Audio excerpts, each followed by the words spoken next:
Hi viewers, welcome to my channel. একটা গুরুত্বপূর্ণ update উঠে এসেছে। চলো এসএসসির সেই আপডেটটা আমরা তোমাদের সামনে নিয়ে এসেছি এবং বিশাল গুরুত্বপূর্ণ। কেউ মিস না করে সম্পূর্ণ ভিডিও ওয়াচ করবে এবং সম্পূর্ণ তথ্যটা বুঝবে। কী লুকাতে চাইছেন এসএসসির চেয়ারম্যানকে ভরা জলসায় ভার্সনা কলকাতা হাইকোর্টের বিচারপতি। শুক্রবার এসএসসি বোর্ডের সমস্ত সদস্যকে তলব করছিল কলকাতা হাইকোর্টের বিচারপতি দেবাংশু বসাক। কলকাতা হাইকোর্টে ভরা জলসায় বিচারপতির ভর্ৎসনা মুখে পড়ল রাজ্যের স্কুল সার্ভিস কমিশন। বিচারপতি কিছুটা উচ্চ স্বরে তাদের কাছে জানতে চাইলেন, আপনারা কি লুকোতে চাইছেন, কেন লুকোতে চাইছেন?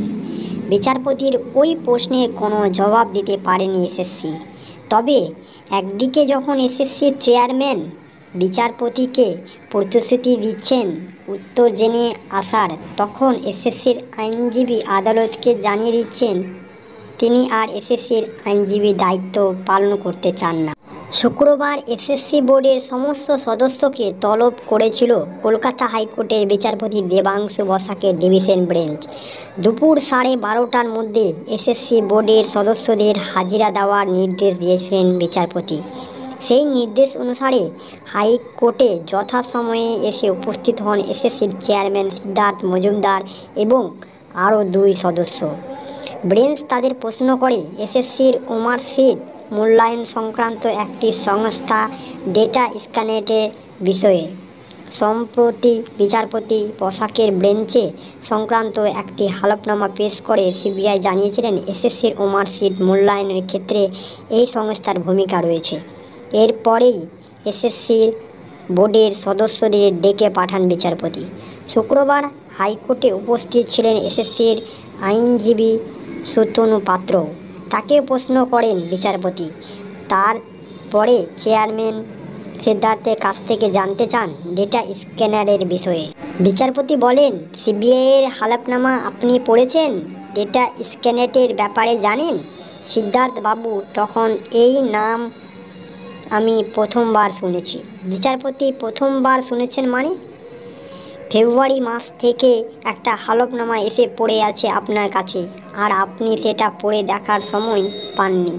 আপনি জানেন না এই মামলার সঙ্গে কত মানুষের জীবন জড়িয়ে আছে। সিদ্ধার্থ বাবু বলেন, আমাকে আগামী সোমবার পর্যন্ত সময় দিন, আমি সব উত্তর জেনে আসব।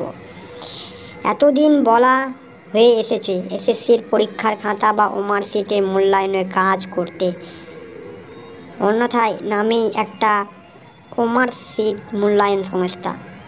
কিন্তু সিবিআইয়ের হলফনামার নতুন নাম উঠে আসার পর স্বাভাবিকভাবেই এসএসসির কাছে দেওয়া তথ্য নিয়ে প্রশ্ন উঠেছে।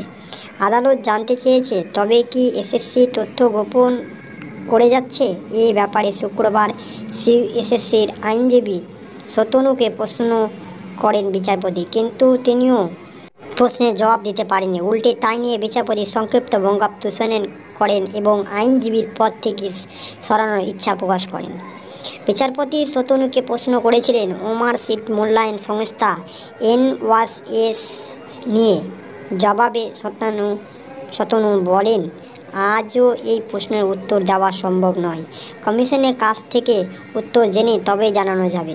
বিচারপতির সঙ্গে সংক্ষিপ্ত বঙ্গানুবাদ হয়, যার জেরে সতনু এসএসসির আইনজীবী পদ থেকে সরে দাঁড়ানোর ইচ্ছা প্রকাশ করেন। বিচারপতি, এইভাবে শুনানি বন্ধ করা যায় না। যখন কোনো প্রশ্নের উত্তর চাওয়া হবে তখন সময় চাইলেই মামলায় এগোবে কী করে? সুতনু মহাশয় বলেন, এই জলসায় কীভাবে শুনানি হয় দেখছেন? ভালোভাবে দাঁড়ানোর জায়গাটুকু থাকে না। শেষ 4-5 দিনে বসার জায়গায় পাওয়া যায়নি। আদালতে কি প্রশ্ন করছে বা বাকিরা কি জবাব দিচ্ছে সেটা লিখব কী করে যে জবাব দেব? এই শুনে বিচারপতি বলেন, আমরা জানি এই জলসাই ছোট।